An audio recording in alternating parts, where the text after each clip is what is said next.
चलो देखो, तो आज चलेंगे बायोलॉजी का जो रोग वाला चैप्टर पढ़ रहे थे उसका अगला पार्ट पढ़ लेते हैं।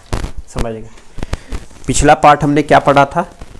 स्वास्थ्य क्या होता है, WHO के द्वारा किसे माना गया है, और हमने 2 टॉपिक पढ़ा था उसमें, बैक्टीरिया और वायरस, ठीक है, जीवाणु और विषाणु के बारे में। तो उसको ट्रिक को याद करो अच्छे से, तभी याद रहेगा। इसी तरीके से अब 2 टॉपिक और बचे हुए थे, कवक और परजीवी। क्या पढ़ेंगे आज? कवक और परजीवी द्वारा होने वाले रोग कौन सा है, और ये तुम्हारा जीव विज्ञान का सबसे अच्छा टॉपिक, और यहीं से क्वेश्चन आता है बहुत।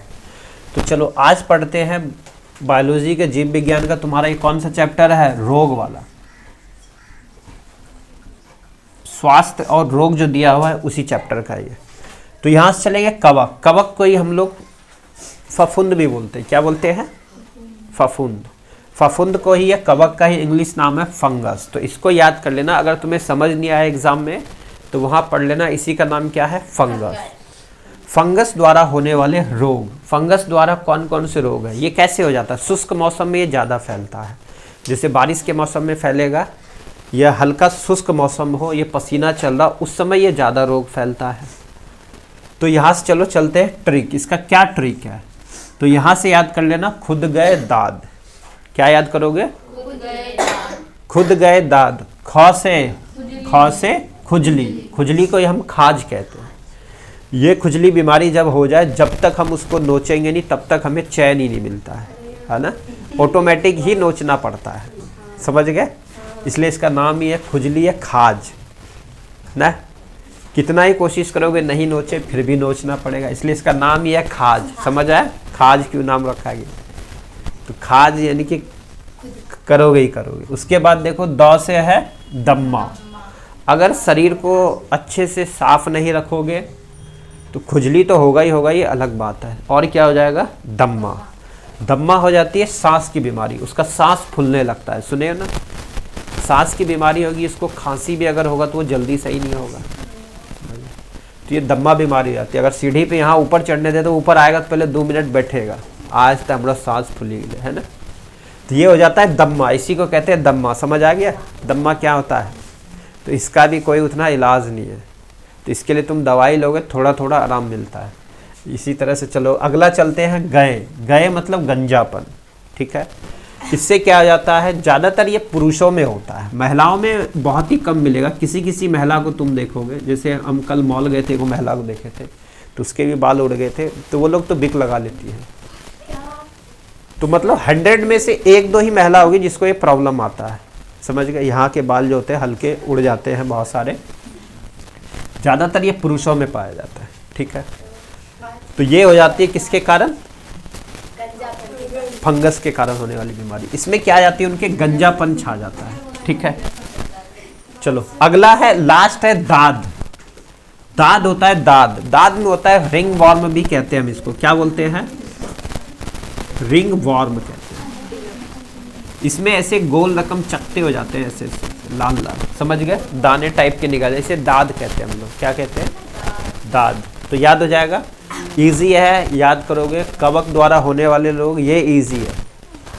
तो खुद गए दाद, ख से खुजली, द से दम्मा, ग से गंजापन, और दाद से दादी होगा। समझ गए? चलो अगला चलते हैं परजीवी। और यहाँ से तुम्हारा एक क्वेश्चंस आना है, वो क्वेश्चंस कौन सा आएगा? मलेरिया। यही क्वेश्चन आएगा, सबसे अधिक इंपॉर्टेंट है यही।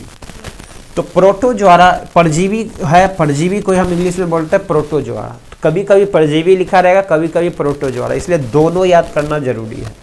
तो प्रोटोजोआ द्वारा होने वाले रोग कौन सा है? तो इसका ट्रिक बहुत ईजी है। पापा काम पे सोते हैं। पापा काम पे क्या करते जाके? सोते हैं। तो पा से पायरिया। पायरिया होती है मसूड़ों के अंदर। जैसे तुमने पढ़ा था विटामिन सी की कमी से कौन सा हो जाता है? स्कर्वी, ठीक है, मसूड़ों से खून आना। तो पायरिया भी एक तरीके की क्या है? मसूड़ों से आने वाले खून होते हैं, ठीक है। पायरिया हो जाता है। ये उम्र बढ़ेगा तो धीरे धीरे ऑटोमेटिक आ जाती है। चलो अगला है पा से पेचिस। पेचिस तुमने देखा होगा, लोगों में हो जाता है, किसी में भी हो जाता है। जो प्रॉब्लम आ जाती है पेचिस की, तो ये भी बहुत वो है जिससे वीकनेस आ जाती बहुत। तो ये किसके कारण होता है, किस परजीवी के कारण होता है, ये तुम्हारा सबसे अधिक पूछा है। एंट अमीबा हिस्टोलिटिका, ठीक है, याद कर लोगे, एंट अमीबा हिस्टोलिटिका, इसके कारण ये पेचिस हो जाता है। कौन सा परजीवी, एंट अमीबा हिस्टोलिटिका, समझ गया। इस परजीवी के द्वारा पेचिस फैल जाता है। अगला है का से कालाजार। कालाजार जो फैलता है ये बालू मक्खी, बालू के अंदर उत्पन्न होने वाली ये मक्खी है, समझ गए। बालू में ये मक्खी पैदा हो जाती है। बालू में अगर किसी बच्चा खेलने छोड़ दे, तुम भी कोई काम कर रहे हो तो उसमें अगर ये मक्खी पैदा हो गया तो ये मक्खी अगर काट ले तो वो क्या छोड़ देता है, लिस्मोनिया डोनावानी छोड़ देता है हमारे परजीवी एक शरीर में। तो इससे क्या हो जाती है, कालाजार फैल जाता है, समझ गए। कालाजार बहुत ही कम दिखता है, हजारों लोगों में इक्का दुक्का होता है कभी कभी, नहीं तो नहीं होता है। अगला है ये इंपॉर्टेंट है, ये सबसे अधिक अभी यही फैल रहा है, डेंगू और मलेरिया सबसे अधिक फैल रहा है अभी। तो मलेरिया बीमारी याद कर लेना, इसलिए पूछा जाता है किस परजीवी के द्वारा होता है, प्लाज्मोडियम पूछेगा, किस परजीवी द्वारा फैलता है, तो प्लाज्मोडियम परजीवी द्वारा फैलता है। उस प्रोटोजोआरा का नाम बताओ, तो प्लाज्मोडियम। और किस मच्छर के काटने से फैलता है, कल हमने पढ़ा डेंगू, डेंगू किस मच्छर से, मादा एडीज मच्छर से। लेकिन ये किस मच्छर से, मादा एनाफ्लीज मच्छर से। तो मादा एनाफ्लीज मच्छर के काटने से ये फैल जाता है।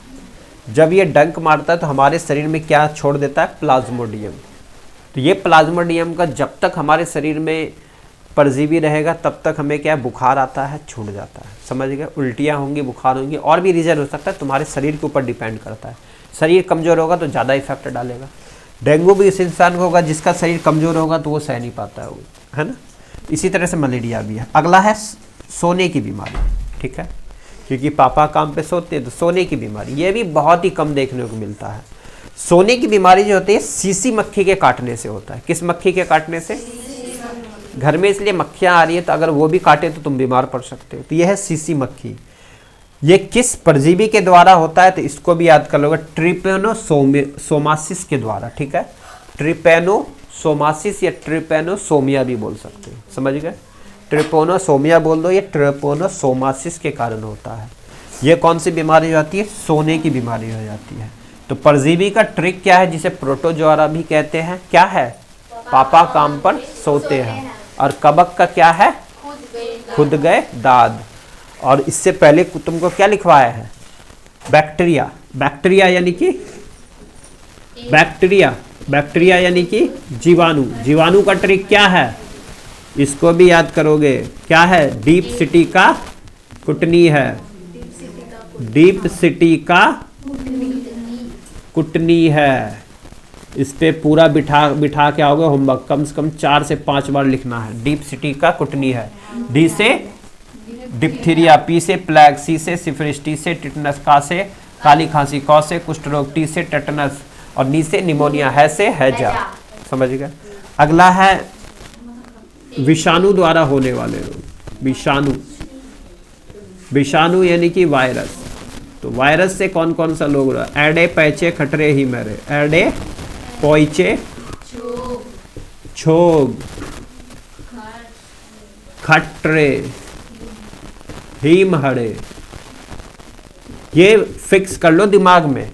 ए से एड्स, डे से डेंगू, पौ से पोलियो, ई से इन्फ्लुएंजा, चे से चेचक, छ से छोटी मात्रा, ग से गलसुआ, ख से खसरा, ट से ट्रोपोमा, ही से हीमोफीलिया, म से मेनिंजाइटिस, और ह से हपीज, और र से रैबीज, समझ गए।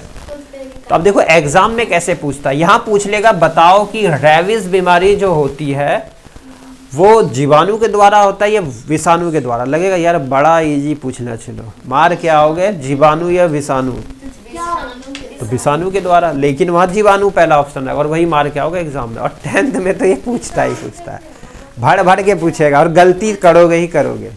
कहोगे आवे वाला चलो 400 नंबर एलो 300 नंबर की करिए, गलती होगा बुआ, ये फिक्स है। तुम अभी बोल रहे हो, कितनों कोशिश कर लो गलती होना ही है। तो ये पूरा याद करोगे, ये ट्रिक पूरा याद। तो ये बायोलॉजी का समझ लो 25-30% इसी चैप्टर में खत्म हो जाता है, सबसे अधिक यही आता है। समझ गए? चलो ये कंप्लीट याद हो जाएगा ना, इजी है, याद करोगे इसको घर में बैठ के याद करो।